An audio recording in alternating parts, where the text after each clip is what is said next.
had this issue. I film these on my phone, and I have this issue where I sort of try to look at the camera a little bit,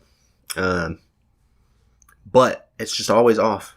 It's never there, kinda, but that's not where you think.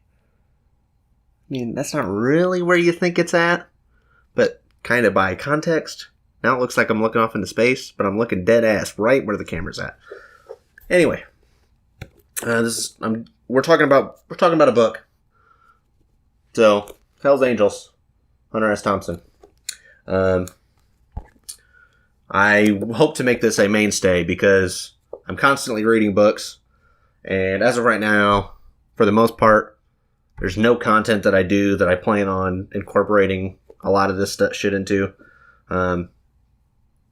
and not really planning on doing, scripted videos on books or anything. So, but I'm constantly reading them, so I figure I might as well start rotating stuff in, just getting my opinion on it out there. It's nice to kind of have it exist so I can point to for anybody who's interested. And if not, there's something about saying your opinion out loud about something that it makes it real life, So, Hell's Angels by Hunter S Thompson. I actually read this right like the last week of last year into the first week of this year, 2020. So, it's been a little bit since I've read it, but essentially, Hunter S Thompson would go on to be known for basically inventing the style known as Gonzo, Gonzo journalism specifically, where he really took a devil may care kind of who gives a fuck except me, incorporate myself into my journalistic stories type of approach to his writing, which this is also true of this book to an extent, but less so. But I want to give the backstory a little bit. So, Thompson this came out in 1967, by the way. Hunter S. Thompson previously had a bunch of different jobs that he couldn't hold down. He was in the Air Force for a little bit and edited a sports column there. And he wrote for a couple different magazines and newspapers throughout like the early 60s. And he wrote a small story, which I don't know if I don't think it's included in here. If it is, somebody correct me. I've forgotten. But in 65, he got a contract to write a whole book about the Hells Angels based on a story he published in 1965, and I forget which magazine. Forgive me again. But so then Thompson rode with the Hells Angels for a year, different groups, although he details the most prominent ones throughout a large part of the book, and you get their whole life story and all that kind of thing. But he rode with the Angels for a year, so a lot of these narratives in here, these journalistic narratives that are sort of describing the Hells Angels from the inside, they incorporate that Gonzo element of needing to be in the story, or not needing, but incorporating yourself in the story, getting involved. But with the writing here is a lot less freewheeling than any of his later big work. I mean, if you've read Fear and Loathing in Las Vegas, or even like Fear and Loathing on the Campaign Trail, or any of his collections, or any of that stuff, that's after Kentucky Derby is Decadent and Depraved, which really marks this shift. And that was published in 1970 in Scanlan's Monthly. That's like the first big Gonzo piece that he ever did. So this predates that. So although some of the mindset and the approach to narrativizing himself was present here in this book, at the same time, the actual writing style is pretty, normally journalistic. I incorporate some different stuff in there. There's actually, I think the first sentence is pretty wild, but Hunter has a knack for first sentences. So this is kind of long. I'm gonna read it though. Fuck it. It's my YouTube channel, my book. California, Labor Day weekend, early, with ocean fog still in the streets. Outlaw motorcyclists wearing chains, shades, and greasy Levi's roll out from damp garages. All-night diners and cast-off one-night pads in Frisco. Hollywood, Purdue, and East Oakland, heading for the Monterey Peninsula north of Big Sur. The menace is loose again, the Hells Angels, the 100-carat headline, running fast and loud on the early morning freeway, low in the saddle. Nobody smiles, jamming crazy through traffic and 90 miles an hour down the center stripe, missing by inches.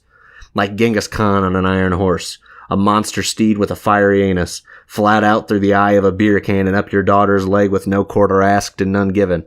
Show the squares some class, give 'em a whiff of those kicks they'll never know. Ha, these righteous dudes, they love to screw it on. Little Jesus, the Gimp, Chocolate George, Buzzard, Zorro, Hambone, Clean Cut, Tiny, Terry the Tramp, Frenchie, Moldy Marvin, Mother Miles, Dirty Ed, Chuck the Duck, Fat Freddy, Filthy Phil, Charger Charlie, the Child Molester, Crazy Cross, Puff, Magoo, Animal, and at least 100 more. Tense for the action, long hair in the wind, beards and bandanas flapping, earrings, armpits, chain whips, swastikas, and stripped-down Harleys, flashing chrome as traffic on 101 moves over. Nervous to let the formation pass like a burst of dirty thunder.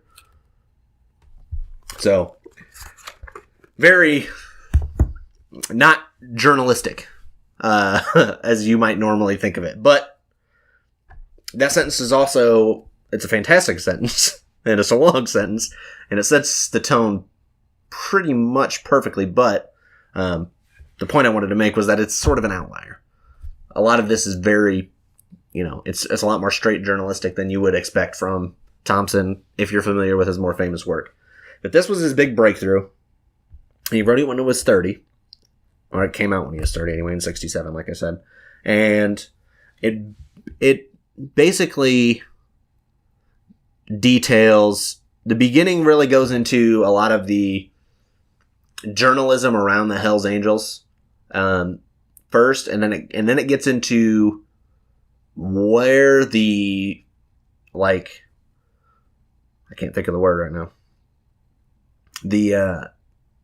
They're making the Hells Angels a bigger deal than they are at the time. Everyone was terrified of them. They only existed in California, and there was a couple offshoots in some of the bigger cities and kind of in the Midwest a little bit, but they only existed in California. Sometimes they'd get into some shit, but really they were nothing that, you had people in, thousands of miles away, quaking in their boots about the fucking Hells Angels. Not necessary. But based on some of the mistruths and fanaticisms that were printed in the bigger journalistic outlets at the time, you would be forgiven for thinking otherwise. And so there's a large part of the beginning is dedicated to that. And then comparing eyewitness accounts of certain events and, riotous type of things that the Hells Angels got up to in different areas to how they were actually reported, and highlighting the discrepancies and showing how from day one, the media was biased against the Hells Angels. And Thompson, being somebody with journalistic integrity, when he started investigating himself and getting involved with the Hells Angels, he wanted to get down to what the truth was, what really drives this group of people, this movement, right? So once we get into the late beginning, the meat of the book, it's pretty much all these longer narratives about some of the different things that they got up to. There's one, the big centerpiece of the book is, I don't want to mess it up. So it's the portion called the Hoodlum Circus and the Statutory Rape of Bass Lake. And Bass Lake, I think it's in Northern California, or maybe Western Nevada. I forget. It's a good drive from Oakland, where most of the Hells Angels who are named and described in the book actually are from. But every year, the Hells Angels would have a 4th of July. I forget the term they use for it. Like I said, it's been a while since I read it. It's like a ride-along, anywhere. Pretty much all the angels from all the different locations, even though they most of the time didn't get along that well, they would all ride together up to a location and then spend 1 or 2 nights together, as a group. So this year was the first time that it was highly, highly publicized that they were going to be doing this. So you have the people and they announced where they're going, which was Bass Lake. So everyone's freaking the fuck out in Bass Lake, arming themselves, trying to call in the National Guard, all this other shit. And at the same time, the police are terrified that there's going to be, shit's going to happen on the way. So what the police ended up doing is sort of creating a motorcade for all the Angels to ride up. Like, well, if you're going to go anyway, we might as well just let you go peacefully. So, Hunter's in his car with a couple guys. He's got a couple of cases of beer with him and shit. And he's riding along, just observing. It's all interesting. And then once they get to the lake, there's the whole, I don't want to call it like a rampage, but everyone kind of goes nuts. But when I say go nuts, I mean like they're going nuts partying. Like there's not fucking riots and chaos in the streets like once again the media would have the people of Bass Lake believe. I mean, maybe they don't want hundreds of Hells Angels coming up and basically co-opting the lake and the beach and getting high and drunk all over the place and all that shit. But at the same time, this insane fear is not really founded on anything concrete that they've actually done for the most part. So that's really the narrative kind of centerpiece of the book. And there's some more stuff after that goes into a couple other, there's a lot small narrative detours and stuff about different things that happened that Hunter observed, or when they would come to his house, or there's lots of asides about like the history of certain Angels and how they ended up where they're at. But the real theme of the book, I think, is not by ingratiating himself with the Angels. I don't think there's never a point where Hunter endorses their behavior, although Hunter S. Thompson was known to get up to wily antics of his own plenty of the time. So I'm sure he doesn't have moral outrage that the Angels were running around doing what they were doing. But at the same time, he's not advocating, that they're actually this misunderstood group of go-getting, real lovable guys. But they are misunderstood. And the greatest takeaway that I got from the book was that, and this isn't necessarily subtle, so I don't want to make it seem like this is some undercurrent theme that I'm drawing out for you. It's pretty clear that this is a central tenet of the narrative and like the thematic thrust of the book. But there's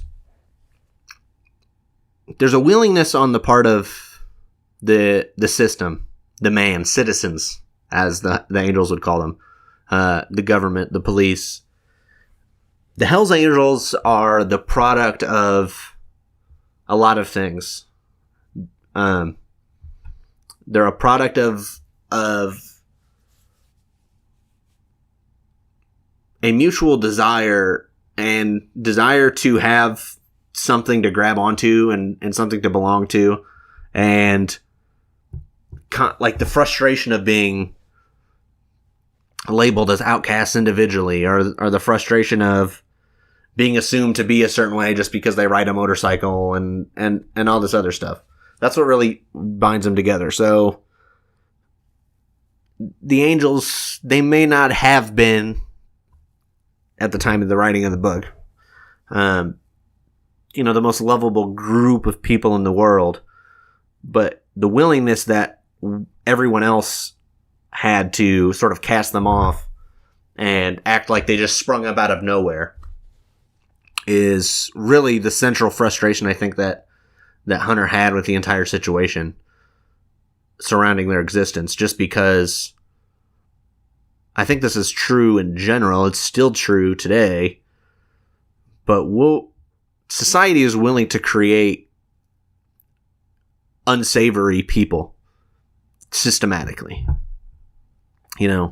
and you look a certain way, or you act a certain way, or you run with certain people, and maybe you end up in jail when you're young, or you do something that, you do something that you shouldn't have done, or even just your family is of, a certain behavior that you might not even fall into.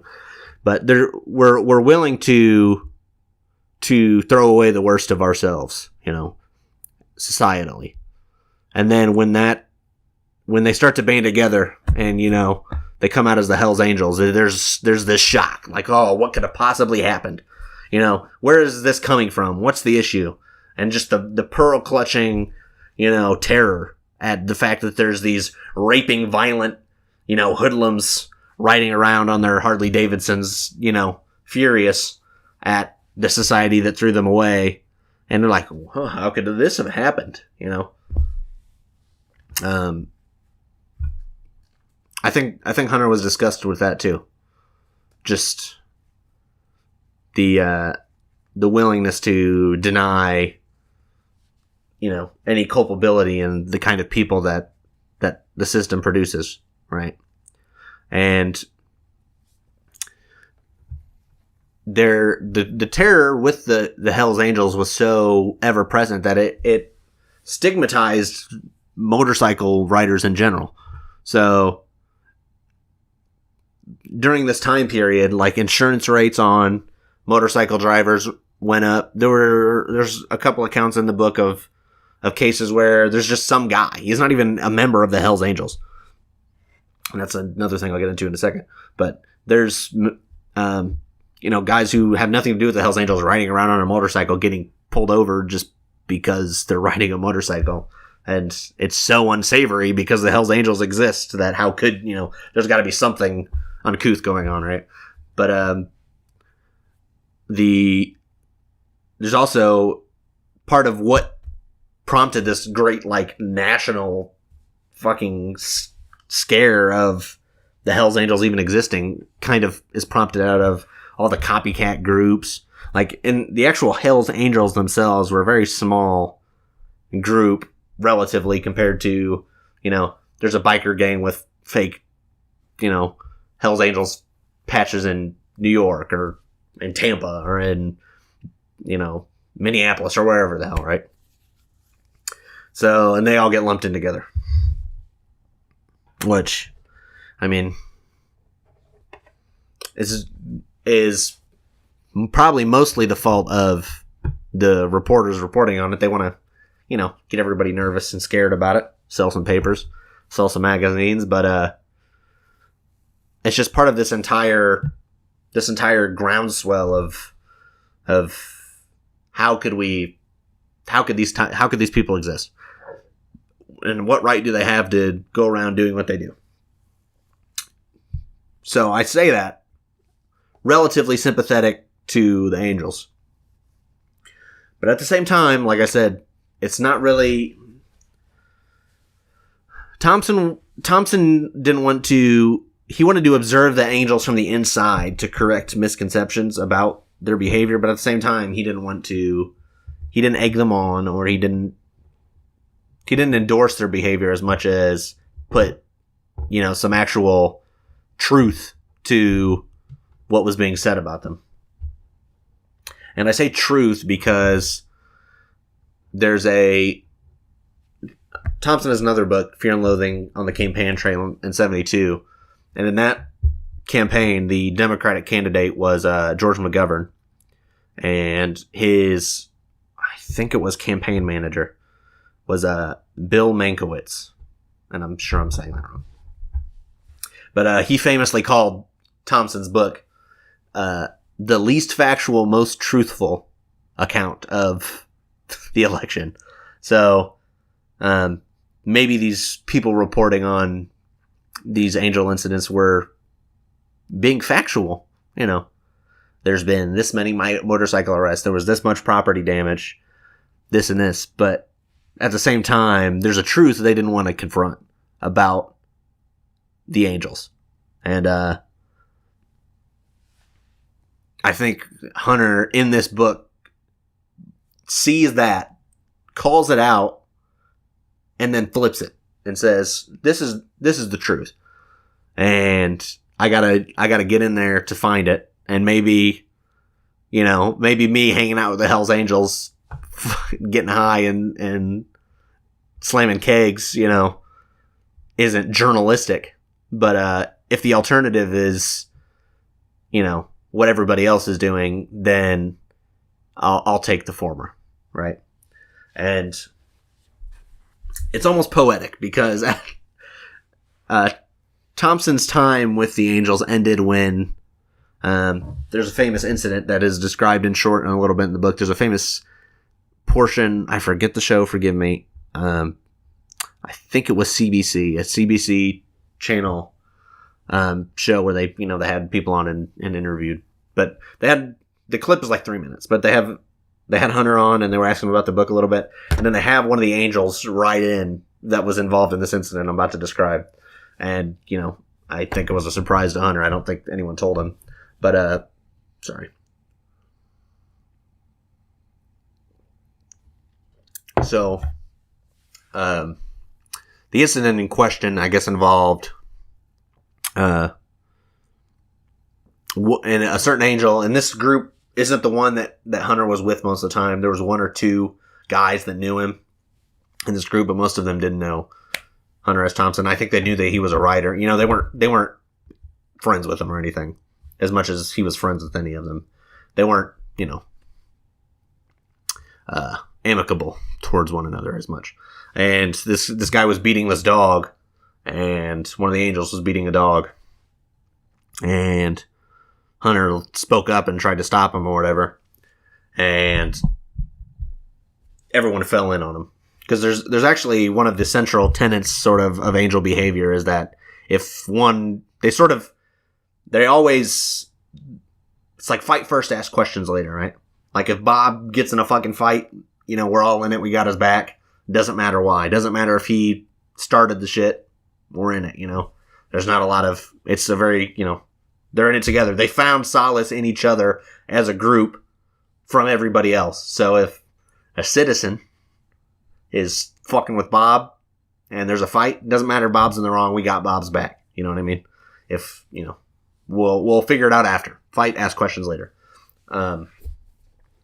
So they all fell in on Hunter, and the way the story goes is apparently they were actually, somebody was creeping up behind him with a rock, and I don't even want to think about what would have happened if they got to him, but the one or two guys who knew Hunter got in there and they kind of stopped everybody else and they helped him get away.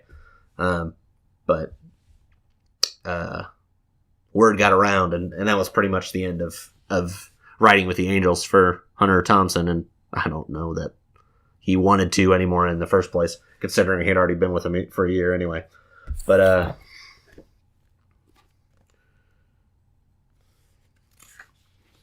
trying to just check yeah. So he had a broken rib. Yeah. My face looked like it had been jammed into the spokes of a speeding Harley, and the only thing keeping me awake was the spastic pain of a broken rib. It had been a bad trip, fast and wild in some moments, slow and dirty in others, but on balance it looked like a bummer. On my way back to San Francisco, I tried to compose a fitting epitaph. I wanted something original, but there was no escaping the echo of Mr. Kurt's final words from the heart of darkness. The horror, exterminate all the brutes.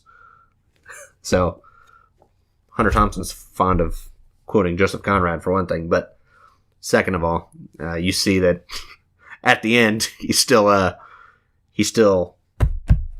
closes the book with, you know, a call for extermination. So, it's hard to say. And a lot of the 70s stuff I read, like I said, this came out in 67. A lot of his 70s writing, he would commonly refer back to the Hells Angels, but he didn't seem to put too many judgment statements on them from what I've read. So maybe he smoothed over a little bit and wasn't so indignant with them anymore, although he had every right to be. But yeah. So really the breakthrough work for Hunter S. Thompson, his first book, everything before that's articles that are, and some of them you can find in collections and stuff. And the ones I've read are good. So it's not like he just figured out how to write at 30. But this feels like the product of years of journalism and getting the writing down and then really hopping on a big cultural movement and ingratiating himself in it and really getting to the heart of what made it tick and what made it interesting and what made the people in there sympathetic despite the fact that maybe you don't want to be around them that much regardless. Putting some truth to the facts. And unfortunately it ended with sour relations afterwards. But great book. I'd recommend it. What I've been doing is I'm almost, like halfway through his catalog right now, but I just started with Hell's Angels and I said I'm just going to read all his books in a row, and it's been pretty rewarding to do it that way. So if you're thinking about you want to jump on the Thompson train and maybe you're not ready for 200 pages of Fear and Loathing in Las Vegas, maybe give this a try if you're into more traditional journalism or you're just curious about some of the unlikable social elements of the late 60s. It's a good read. I enjoyed it and I'd recommend it. So